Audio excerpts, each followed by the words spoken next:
Hey everybody! In this video I am going to be talking about drawing advanced site plans. And when I say advanced site plans, what I mean by that is drawing a site plan with curves, okay? So here is your assignment sheet. This is one of the site plans that you're going to be required to draw that is considered advanced. And here is the second one, okay? So I do suggest that you watch the review of some modification commands and our new modification command lecture that is posted in the module after this one. I'm sorry, I can't quite remember the numbers. Looks like it's modules. Module 8, okay?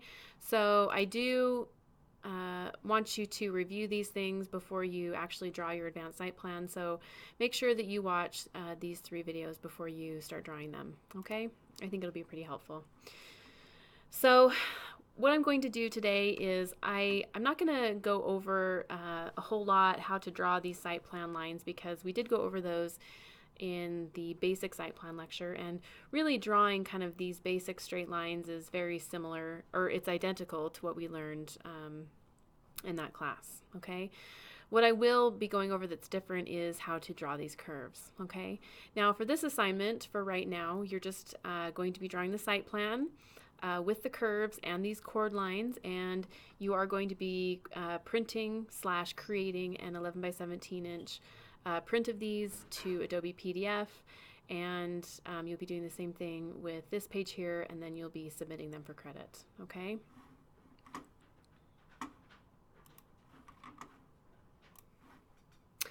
Okay, so let's get started on drawing our advanced site plans here, okay? I am going to, let's see if we can get our screen split just a little bit here and have our site plan on one side of our screen. And let's see if we can get our AutoCAD just kind of next to it here. The eternal struggle. I think we can make it work. Okay, here we go. So I'm just going to start this exercise by starting a brand new blank AutoCAD file, okay? So I'm going to click on Start Drawing. Now, because we're drawing, currently we're drawing our site plan in decimal inches, we're going to make sure that our file is in decimal inches, which it is, okay? If this is not appearing on your screen right here, you just click on Customization over here and you turn units on, okay? So that's always kind of the first thing I look at. Am I in the correct units, okay? So I have my site plan file going. The next thing I'm going to do is create some layers, okay? So I am going to generate one boundary layer, and I'm going to create a chord layer, okay? And those items, the layer names, I got a lot of questions about, hey, where can I find the layer names, okay? So if I go back to my modules here, and if you remember, we have our layers. Where are they? Sorry guys, I have to make this a little bigger. Layers, okay. If we go to the layers overview document here, you can see that we have a bunch of different readings here. We have the pen weight chart, we have the pages from the, this is actually the introduction pages from the course manual, but template file layers, and then we have a layer document here. Let's click on that, okay. I can't quite remember what's in every single one of these, but we'll just take a look. Okay, layer properties manager, and let's see, nope, this is not the one. Let's go to the assignment. It might be in the assignment. AIA CAD layers. Okay, layer methodology, that looks pretty promising, so I'm going to click on that one. And we do have some layers in here. So all of these different documents, I think I said this in a previous video, all of these documents really kind of say a lot of the same things. And I just put everything in here because I want you to be able to look at it all. Okay. Let's see here. One more, it looks like. CAD layers PDF. Probably the first one that I didn't choose, of course. Ah, this is what I'm looking for. Okay, so I'm going to move down here to C for civil, of course, and I could type Control F, and I could type in prop, like property line, property, and I start getting this PDF is searchable, so property lines, okay? So here, property lines, survey benchmarks, C-property, okay? And then easements, right-of-ways, setback lines, that's going to be the other layer that I'm going to use to create the chord lines in my project, okay? So that's where I found these. I might just take these and transfer them into the overview document, not just the assignment document here, just so that we have them where you can find them a little bit easier. But they are there, okay? So going back, let's see. Now I've lost my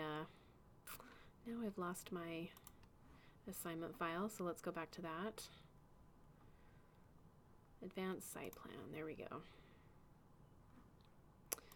Here we go, let's take a look at that.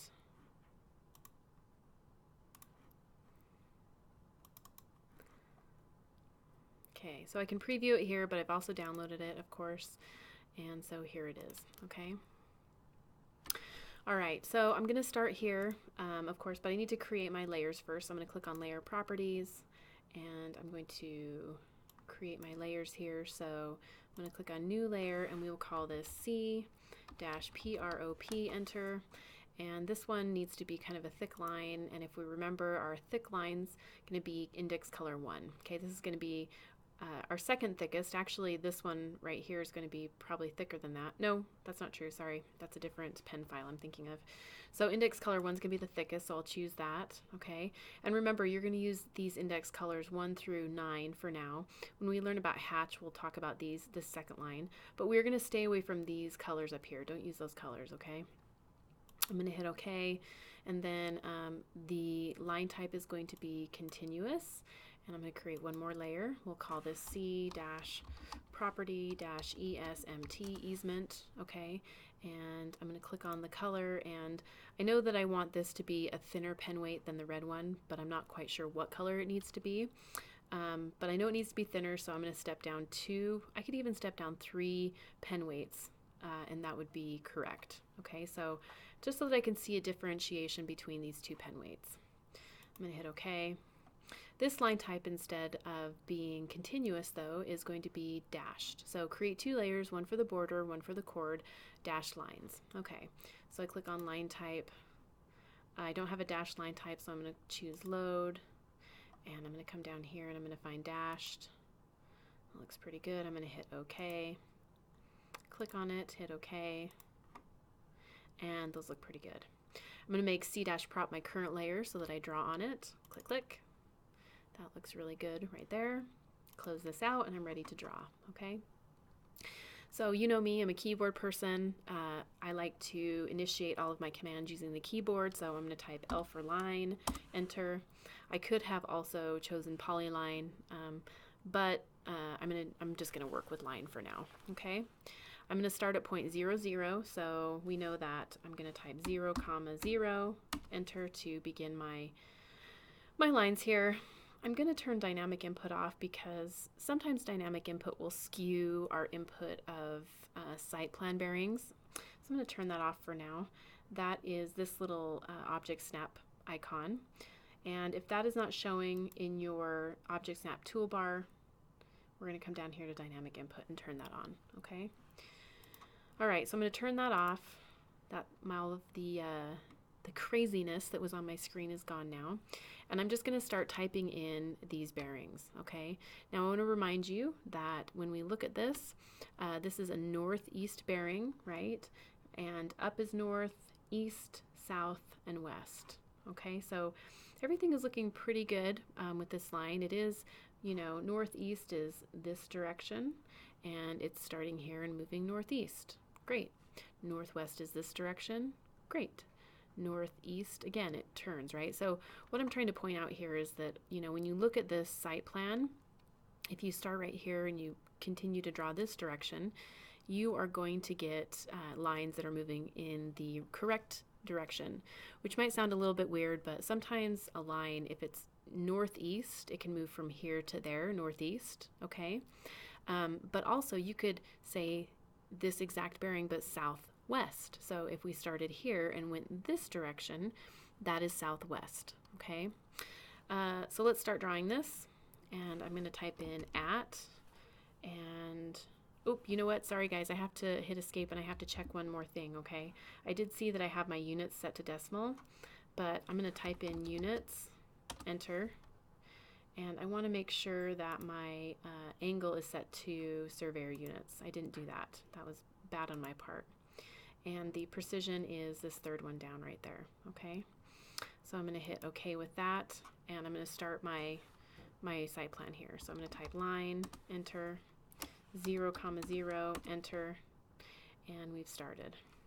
I'm going to type at, and I'm going to input this increment here, this bearing, 187.53 at an angle of north 36 degrees, 19 minutes, 40 seconds east. Okay, and I want to remind you that we don't input the foot mark, okay, because we are drawing in decimal units right now, and so if I put in the foot mark, AutoCAD wouldn't recognize it. I hit enter, and my line zings off into space, and I can't quite get the zoom I want to zoom out, so I do have to hit escape. Zoom extents, but that line does look pretty correct. It looks a lot like this line, okay? I'm going to initiate the line command again, L, enter, and I'm going to just start at the point where I ended, click, and I'm going to input this bearing now, okay? I'm going to type I'm at, don't want to forget that, at 148.47 at an angle of north 57 degrees, 0 minutes, 30 seconds west. Okay, and I just look at it, I hit enter, and that does look correct. I'm going to zoom in here, and I'm going to create that little line right there next. So at 10.25 at an angle of north 17 degrees, 30 minutes, 0 seconds east. Enter. It's all looking very lovely here. The next bearing, that one says just west, which is kind of tricky, right? But what that is indicating is that it is a straight line that moves directly west, okay? So that means I can turn on my ortho, which is F8, and I can get a straight line that goes directly west. I can type in 130.28, enter, and I get my straight line, okay? The next thing I'm going to do here is I am going to type in my southwest, which it is moving southwest here. So I'm going to type in at 25.26 at an angle of south 17 degrees, 6 minutes, 6 seconds west. Enter. And I'm moving pretty quickly through these, but you can stop the video and take your time or rewind it or slow me down, okay? But I'm just going to continue to move forward, all right?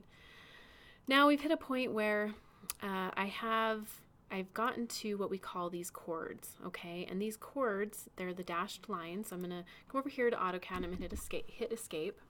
These chords are going to define these curves, okay? So the first thing I'm going to do is I'm going to draw these chord lengths, okay? And then once I'm done with this entire site plan, I'm going to come back and I'm going to draw the arcs between them, okay? So really we draw the lines and then the lines define the arcs, okay? Now, this little chord length here, which is curve 3, C3, curve 2, C2, curve 1, C1, you notice we have a length, but we don't have a bearing, okay? And this is where our curve table comes into play.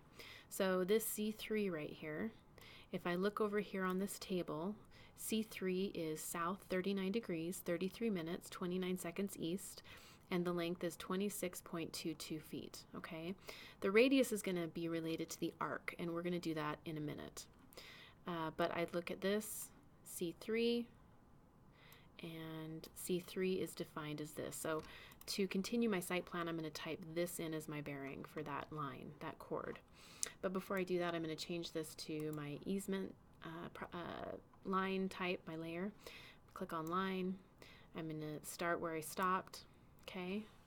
Press F8 to turn my ortho off, and I'm going to type at 26.22 at an angle of south 39 degrees, 33 minutes, 29 seconds east. Enter. And that looks pretty good to me. We have our second chord, which is C2. And I look over here at my C2, and we have at 78.24 at an angle of south 41 degrees, 9 minutes, 52 seconds east. Still doesn't feel right when I say that. So I hit enter. Oops, that looks pretty good as well, right? We've got this line. And then I have my chord number 1, which is right here. And of course that is going to be defined in the curve table right there. So I'm going to type at 39.80 at an angle of south 25 degrees, 23 minutes, 5 seconds west. Enter. Okay, that looks pretty good. I have one more line to draw here, and of course, as we talked in class, it's very tempting just to come over here and say endpoint click, but we don't ever want to do that, especially when we're working professionally, because there is the potential that something could be wrong with this site plan, right? Something could have been surveyed wrong. There's some inherent issue we don't know about, and so we never just close up a property line like this. We draw it out. Okay, so I'm going to draw my final property line here, and I'm going to type at 141.07 at an angle of south 43 degrees, 24 minutes, 9 seconds east. Enter. Okay, now we have just, there is a tiny error with this one. We're in class, there's a tiny error. We're going to leave this alone. Although I say that if this were to have happened professionally, I likely would have talked with the surveyor or civil engineer and just kind of pointed out that there was, these didn't quite meet perfectly. We now have one final piece to draw here, and this is moving in the southwestern direction. So I'm trying to decide which direction to draw it from. If I start here and I move this direction, that is going in the northeastern direction. If I start here and I move this direction to draw it, that is southwest. Okay, so my decision was just made. I want this to be drawn southwest. So I'm going to initiate my line command. I'm going to click here. I'm going to type at 191.38 at an angle of south 86 degrees, 12 minutes, 55 seconds west. Okay, and it's lovely. It worked out perfectly. Okay, we just have one final step, and that is going to be to draw these curves over here. Okay, so when I create my curves, they're actually a lot simpler than you likely initially thought. I am going to use the arc command to generate these, and I am going to probably use the arc that is defined that has a beginning point, an end point, and a radius. Okay, so start, end, and radius. Start, end, radius. Because we have a start point, we have an end point, and then over here in the curve table, we have a radius. Okay, so C3, which is curve 3, is defined to have a 16-foot radius. Okay, that is this chord. We have chord 3, chord 2, and chord 1 here. Okay, and I'm just going to start with C3, and it has a 16-foot radius. Okay, so I am going to come up here to my arc tool and choose start and radius, and AutoCAD is going to ask me for a start point, click, an end point, click, and a radius. I'm going to type it in, and C3 has a 16-foot radius. 16, enter. Well, look at that, right? There's my little arc. Now, I started here and I move this direction, okay? And that created an arc in the direction I wanted it, okay? If I had created that same arc, but I had started here, ended here, and typed in the same radius, 16, enter, my arc would have grown the other direction, okay? This has to do with the right-hand rule. Essentially, if you're moving in a counterclockwise direction, then your arc is positive. And if you're moving in a clockwise direction, it's negative. Let me just make it simple. If it doesn't work one direction, try it the other way, okay? I'm going to hit this and delete it. You'll see me even forget sometimes, right? But if you start here and end here, and created it and it works, great. If you started here and ended there and it didn't work, just do it the opposite direction, okay? Curve 2 right here. Curve 2 has a 55-foot radius, and we want it to be on this side of the line, which means we're going to start at the bottom, okay? So arc, I'm going to start at the bottom, which is here. There's my start point.